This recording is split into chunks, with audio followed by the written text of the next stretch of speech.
Hey everybody, welcome back for another episode.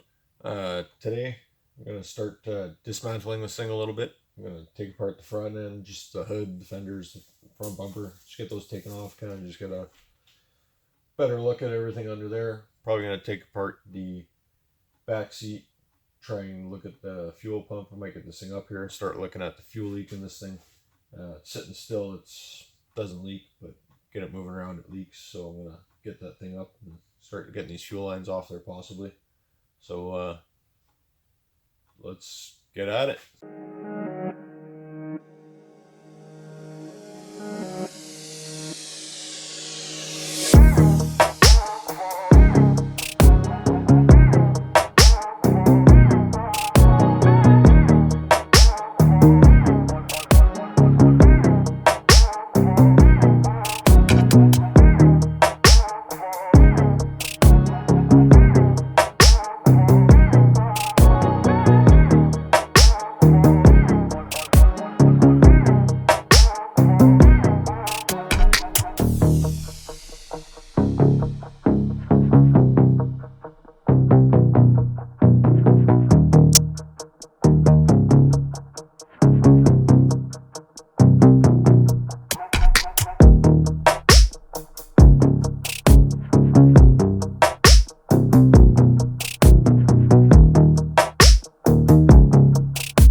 Alright, we've got the front end fully disassembled here. No major surprises, which I'm pretty happy with. I was expecting a little bit of damage along this side here. I was expecting some damage, but everything looks pretty good. I did notice that that's cut there. I'm assuming the light was tweaked out of position a bit. So, but as of now, I'm gonna start. Gonna get this car up a little higher here. I'm gonna get underneath it, I think. Well, first I'm gonna pull out the back seat, and I'm gonna kind of just take a look at the top of the fuel pump there, see how everything is. From what research I've done on this, it's saying I have to drop the fuel tank to replace these fuel lines. But from what I've researched on the Civic, you can snake the fuel lines out from the top of the fuel pump without having to drop the tank. So I'm hoping I can do that on here. But if I gotta drop the tank, I gotta drop the tank. So, alright, off camera here, I removed the rear seat and just opened up the area to the fuel pump here. Can't really see it, but I do think I'll be able to get my fuel lines swapped in here, and it's a good opening there. I'm getting some aftermarket steel braided line, most likely. So it's got some flex, so I'll be able to snake those through there. I don't think I'll have to drop the fuel tank, but I'm gonna get underneath this thing and really take a good look at that. Alright, here we are under the car. This is the first time I've really been under here. I've gotten my head under here a few times, but never really good underneath. Kind of trace it down here. This is the line here that's leaking. Chases through here, connection goes back up through here, up above the fuel tank.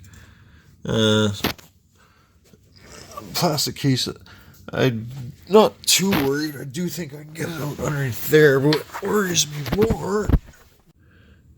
Alright, as I was saying, what worries me more is these lines. Looks like they sneak underneath the subframe here real tight, and I really don't want to drop the subframe to take these out. I was kind of reading that you mildly have to drop the subframe. I don't know. I'm gonna get this plastic case off and see what I can get out. But I was noticing here, one other thing I was noticing while I was under here is that the spacer for underneath these side skirts is just a 2x4 under there, and it just looked like it's siliconed in there, probably the same stuff they used for the windshield. But yeah, whatever, I'll have to get rid of those. But I just noticed that as I was down here, and I was saying I couldn't show you in the other video, I didn't know where it ended, but there's the straight pipe exhaust. Just a regular old terrible sounding exhaust. That's gonna go. Alright, everybody, I think I'm gonna call that a night, though. End this episode there. I'd like to thank everybody for joining me. I think we got a little bit of progress done for the night. Front end disassembled, and kind of took a little look at that fuel line. Next episode here, we are probably going to start getting this fuel line out here. I'm going to order up a new fuel line, and do a little bit more research into this. Hope everybody enjoyed it. It's just a simple episode, nothing exciting.